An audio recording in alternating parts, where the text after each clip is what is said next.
For most of my life, I blamed my father for everything he never gave me.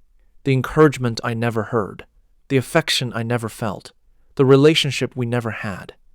Then one phone call changed everything. Suddenly, time was running out, and I had to decide whether I wanted to keep carrying my anger or finally learn the truth about the man I thought I knew. Welcome back to God Showed Up Stories. Some of the deepest wounds we carry don't come from strangers. They come from the people we love. A parent, a child, a sibling, a spouse, someone whose words mattered, or whose silence mattered even more. Many people spend years carrying hurt from relationships that never became what they hoped they would be. Questions remain unanswered. Conversations never happen. Assumptions become permanent. And over time, disappointment can quietly turn into resentment. The difficult truth is that many families are separated not by a lack of love, but by a lack of understanding. Sometimes both sides are carrying pain the other never sees. Maybe you've experienced that yourself. Maybe there's someone in your life you wish you understood better, or someone you wish understood you. If so, this story is for you. Before we begin, take a moment to like this video, subscribe to the channel, and share this story with someone who may need encouragement. And comment below. Healing begins with understanding. Never forget this. Some of the answers we've spent years searching for can only be found through honest conversation. All right, let's get into the story. My father was always there, at least physically. He showed up for work every day, paid the bills, kept food on the table, made sure we had what we needed. By most people's standards, he was a good provider. But growing up, that wasn't what I wanted from him. I wanted connection. I wanted encouragement. I wanted conversations. I wanted to know what he thought about me. I wanted to hear him say he was proud of me. Instead, most of my memories of him were quiet, brief, practical. He wasn't cruel. He wasn't abusive. He just seemed distant, emotionally unavailable. Like there was always a wall between us. As a boy, I constantly tried to earn his approval. I'd bring home good grades, work hard at sports, help around the house, and every time I'd hope for some sign that he noticed, some sign that I mattered to him. But the moments I longed for rarely came, at least not in ways I recognized. The older I became, the more frustrated I felt. Friends talked about long conversations with their fathers, advice they received, memories they shared.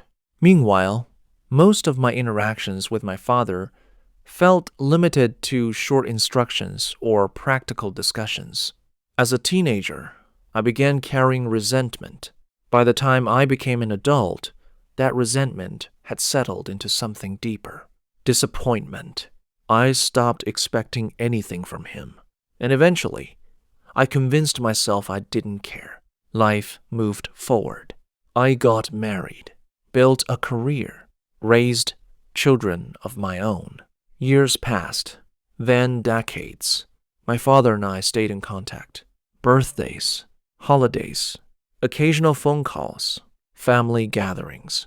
From the outside, everything looked fine, but underneath, there was distance. A distance neither of us seemed willing to address.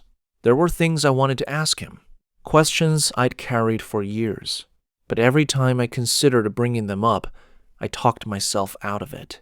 What's the point? He's never going to change. That's what I told myself. And over time, those thoughts became beliefs. Then one afternoon, everything changed. I was sitting at work when my phone rang. It was my mother. The moment I heard her voice, I knew something was wrong. My father had suffered a serious health setback. The details became a blur.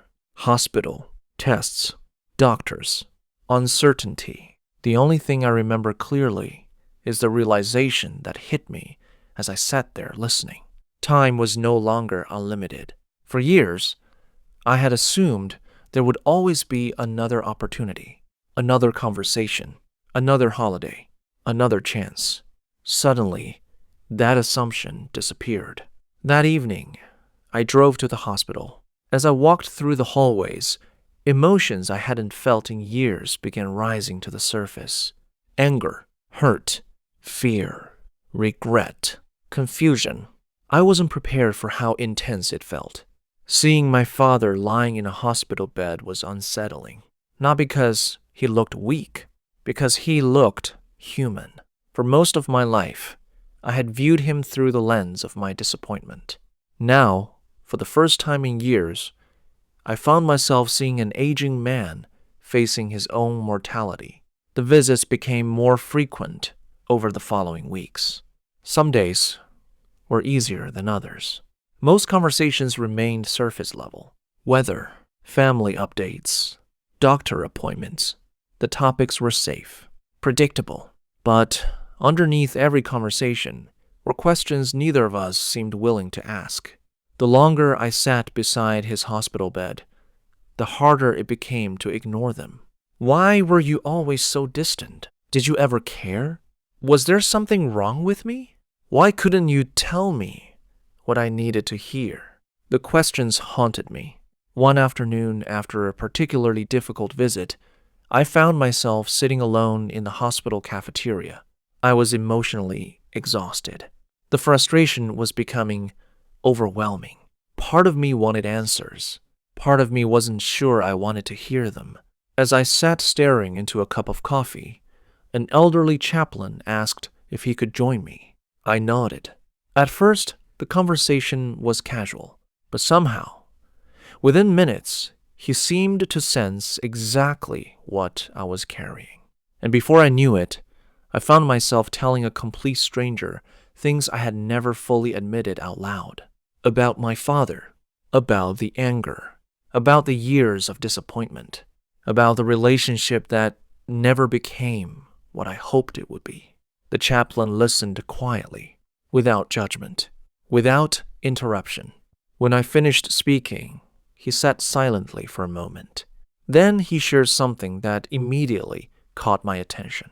Over the years, he had sat with hundreds of families, parents, children, siblings, spouses, people carrying wounds that stretched back decades. And he told me something surprising. Many of the deepest family wounds were built on stories people never knew. Hidden struggles, private pain, experiences never discussed, generations carrying burdens in silence. Then he looked directly at me and said something I would never forget. Understanding someone isn't the same as excusing them. I sat quietly. He continued, sometimes understanding is simply the first step toward healing. Those words stayed with me because for the first time, I considered a possibility I had spent years rejecting. What if there were parts of my father's story I didn't know?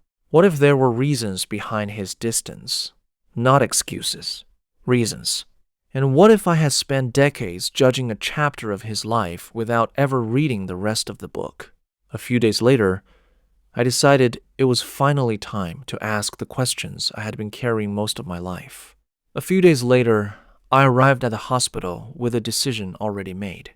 For years, I had waited for my father to start a conversation, to explain himself, to somehow fix what had been broken between us. But sitting in that parking lot, I realized something.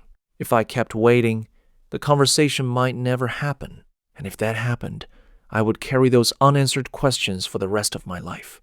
That afternoon, after the nurses finished their rounds, it was just the two of us. The room was quiet. For several minutes, neither of us spoke. Then I finally asked the question I had carried for decades. Dad, can I ask you something? He nodded. I took a deep breath. Why were you always so distant? The words hung in the air. For a moment, I wondered if I had made a mistake. My father looked down at his hands, then out the window. And for the first time in my life, I saw something I wasn't expecting. Sadness. Deep sadness. Several long seconds passed before he finally spoke, and when he did, his voice was quieter than I had ever heard it. My father never hugged me. I wasn't expecting that answer. He continued, "We never talked about feelings." Another pause. He never told me he loved me. I sat silently, listening. For the next hour, my father told me stories I had never heard before. Stories from his childhood. Stories about hardship. Stories about growing up in a home where affection was almost non-existent. A home where providing for your family was considered love. A home where emotions were hidden. Pain was buried. And vulnerability was seen as weakness. As he talked, pieces of his life began falling into place. Not excuses, explanations. For the first time, I began seeing my father as a person, instead of simply as the father I wished he had been. A man carrying wounds long before I was ever born. A man who had inherited pain he never learned how to heal. Then he said something that stopped me cold. I always thought I was doing better than my father did. His eyes filled with tears.